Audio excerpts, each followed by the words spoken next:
In the darkest hour of Jacob's life, a stranger stepped out of the night and grabbed him. No warning, no introduction, just a grip like iron, and a fight that lasted until sunrise. And when it was over, Jacob walked away limping, yet somehow more blessed than he'd ever been. Here's the question that should bother you. How does a man who lied, schemed, and manipulated his own family end up becoming the father of a nation? How can God build something holy out of someone so complicated? To answer that, we have to go back to the beginning, before the limp, before the name change, before Jacob became Israel, back to a home where love was divided and destiny was already colliding in the womb. Isaac and Rebekah waited a long time for a child, in a world where having children wasn't just joy, but survival. Those years weren't just quiet, they were heavy. 20 years of hoping, praying, watching other families grow while theirs stayed empty. And then, when Rebekah finally became pregnant, it wasn't peaceful. It was war. She felt the struggle inside her so intensely that she asked God, "Why is this happening to me?" And the answer was stunning. 2 nations were fighting inside her, and the older would serve the younger. That wasn't how the world worked. The firstborn was supposed to lead. The firstborn inherited. The firstborn carried the family's future like a crown. But before either boy took his first breath, God was already turning human expectations upside down. When the twins arrived, their differences couldn't have been louder. Esau came first, rugged, red, hairy, a symbol of the wild outdoors. Jacob came after, quiet, observant, gripping Esau's heel as if refusing to be left behind. Even his name carried a shadow. Jacob sounded like heel grabber, a word that could mean someone who trips another up, someone who takes what isn't theirs. And from the start, the house split in two. Isaac favored Esau. Rebekah favored Jacob. If you've ever been in a family where love feels uneven, where one person is the golden child and another is always chasing approval, you already know what happens next. That kind of favoritism doesn't just shape children, it sharpens them. It turns siblings into rivals, and home into a battlefield wearing a smile.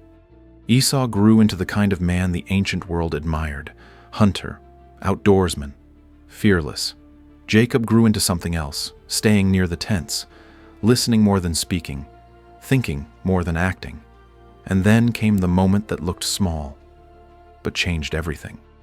One day Esau stumbled in from the fields, drained and starving, the kind of hungry that makes you dramatic, reckless, and short-sighted.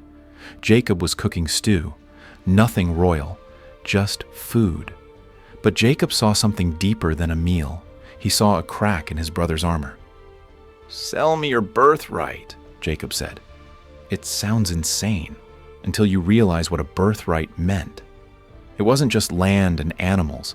It was leadership, identity, spiritual inheritance, the right to carry the promise God had given to Abraham. Esau, ruled by the moment, brushed it off like it was nothing. He traded his future for a bowl of stew. And we could stop here and say, Esau got what he deserved. But that's too easy. Because Jacob didn't win by faith. He won by leverage. He didn't ask his brother. He cornered him. And that's the first uncomfortable truth of Jacob's story. Jacob wanted what God promised. But he didn't trust God to give it in God's way. He tried to grab destiny with his own hands. If you've ever tried to force something you wanted, respect, success, love, control, because waiting felt unbearable, you understand Jacob more than you think. Years passed, and Isaac became old and blind. He decided it was time to bless Esau, the formal, powerful declaration that would shape the future. But Rebekah heard the plan, and she moved like a storm. She didn't just believe the prophecy. She was determined to make it happen. She prepared a meal like Isaac loved, dressed Jacob in Esau's clothes, covered his smooth skin with animal hides so he would feel like Esau. Jacob hesitated, but not because it was wrong, because he feared being caught. And when he stepped into his father's tent, the moment tightened like a trap. Isaac heard the voice and doubted. He touched the hands and believed. The senses argued, and Isaac chose the one he trusted most. Jacob lied, again and again, and at one point he even pulled God's name into the deception to make it sound holy. Then Isaac spoke the blessing, rich, sweeping words of provision and power, promising that nations would bow, that brothers would serve, that the future would funnel through this son. And Jacob walked out carrying what he wanted, but not the peace he thought it would bring. Because moments later, Esau returned. When Isaac realized what happened, he shook with shock. Not just because he'd been tricked, because he understood the weight of what had been spoken. Once that blessing went out, it couldn't be rewound like a sentence you wish you could take back. Esau's grief erupted into rage, and Jacob, the new heir, became a hunted man in his own home. That's the second hard truth. When you take what you want through deception, you don't just steal a blessing, you inherit a fear. Jacob ran. He left behind his mother, left behind safety, left behind everything familiar, and one night, alone in the wilderness, he laid his head on a stone and stared into darkness. This is where the story flips in a way most people miss. Because you'd expect God to show up to scold him, to punish him, to say, "You wanted the blessing so badly? Fine, carry the consequences." But instead, Jacob dreamed. A staircase, or ladder, connecting earth to heaven, with angels moving up and down like messengers between worlds, and God stood above it, repeating the ancient promise: land, descendants, blessing to the nations. Then God said something Jacob did not deserve to hear. "I am with you. I will watch over you. I will bring you back." Jacob woke up terrified, not because of a nightmare, but because of the realization. God had been there all along, even while Jacob was running. And Jacob made a vow. Not perfect, not poetic, almost transactional, like a man still learning trust, but it was the beginning of something new. Jacob wasn't just inheriting his father's religion anymore. He was beginning to wrestle with God for himself. In Haran, Jacob met Rachel at a well and fell hard, the kind of love that makes time feel soft. He agreed to work 7 years to marry her, and here comes the reveal reversal, the story's mirror. Jacob, the deceiver, met someone who could outplay him, Laban. On the wedding night, Laban switched the bride. Jacob woke up married to Leah instead of Rachel, and the shock must have felt like getting punched by his own past. Jacob demanded answers. Laban offered excuses, and the price of Rachel became 7 more years. 14 years. Years of heat, cold, labor, waiting. Jacob learning what it feels like to be on the other side of deception. And inside that complicated household, 2 wives, rivalry, wounded hearts, children born into tension, Jacob's life expanded into something he never planned. Sons arrived one after another, each name carrying a mother's longing, pain, and hope. Eventually, Jacob prospered. His flocks grew, his household became large, and Laban's sons grew resentful. Then God spoke again. "Return home." Jacob left in secret, and the danger returned. Laban chased him down, but God warned Laban in a dream not to harm Jacob.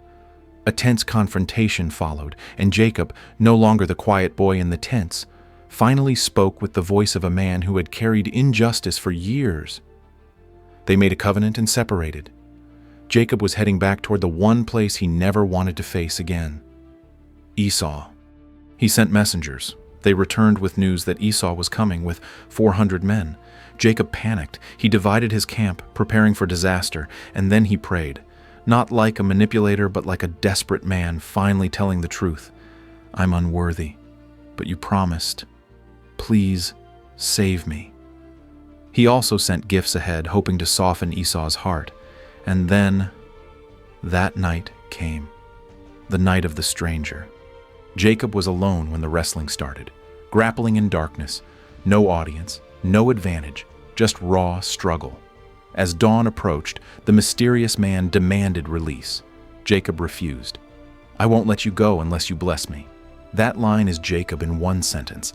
Not casual faith, not clean faith, clinging faith. And then the question came, what is your name? Not because God didn't know, because Jacob needed to say it out loud. My name is Jacob, heel grabber, supplanter, the one who takes. And the stranger answered, not anymore. Now you are Israel, because you have wrestled with God and with humans, and you have endured. Jacob didn't walk away unscarred. His hip was wounded. He limped into the sunrise. But that limp was the mark of transformation.